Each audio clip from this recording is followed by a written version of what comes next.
Radio Bovine. Today we have Professor Brownlie from Bristol University. Welcome, Professor. Thank you very much.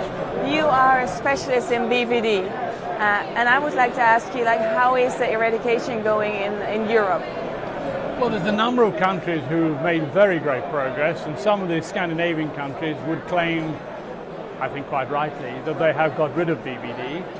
There's other countries who have very strong national programs, and there we're talking about Switzerland and Austria, and they're quite well on with their schemes.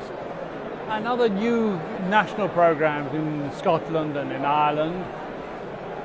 A number of the other countries have regional programs, and so there is a real swing in Europe for national programs. So BVD is being taken seriously at quite a high level.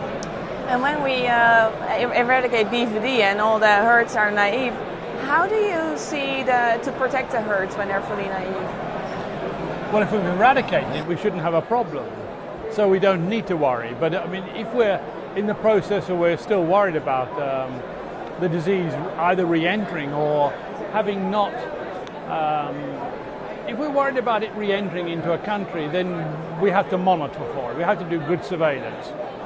If we're worried that it's still in the country, we still haven't fully eradicated, then we want to vaccinate.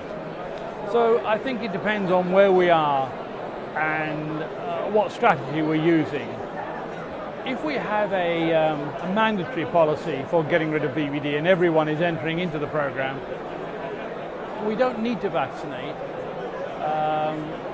But as I say, otherwise there is a role for vaccines. Exactly. Speaking of monitoring, what is, from your opinion, the best way to monitor? Is that via the bulk, via milk, or is there a different method that you would recommend? It depends whether we're monitoring to see whether the virus is back within the community, whether it's a region or a country, or whether we're trying to find the PIs in the process of eradicating the disease. And there's two major approaches that the European countries have taken to find the PIs to eradicate it. As I think we've spoken before on Bovine Studio, the PI is the main reservoir of infection, so that's what we're trying to do. And we can either ear notch either all the animals or the newborn animals to find out whether they're PI, and that we can do within a few days of birth. So that's the real advantage of that. And farmers can send the ear notch straight to the laboratory and they can analyze the results. Or you can look at whether young animals are seroconverted to BVD. Now there is an advantage to that. You have to wait until maternal antibodies decline, so you really shouldn't be doing it before, they say 9 months, it might be slightly lower than that, but that's a sort of order of things. All those animals should really be seronegative. And by definition, they might have had maternal antibodies, that would have declined. So if they're positive, it means that it must have been BVD somewhere in that group of animals. And it's a very sensitive measure.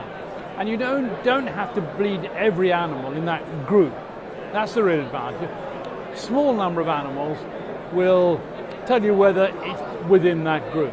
One PI will infect most of the herd. And that's cheap and very effective. But of course it doesn't get to the very young animals. So that's a compromise you need to look at. And it does depend upon whether this is a veterinary-led program, whether this is a national-led program, what you're going to do. It has real advantages if you all do the same thing. And it's very interesting that Switzerland did ear notching, and Ireland took on ear notching to start with. Scotland went for young stock screening, and I think the combination of the two has some value. And once we eradicate BVD, do you see the monitoring happening via bulk milk? That could be valuable. The only issue with bulk milk is that an animal that is naturally infected and naturally immune retains its antibodies for a long period of time.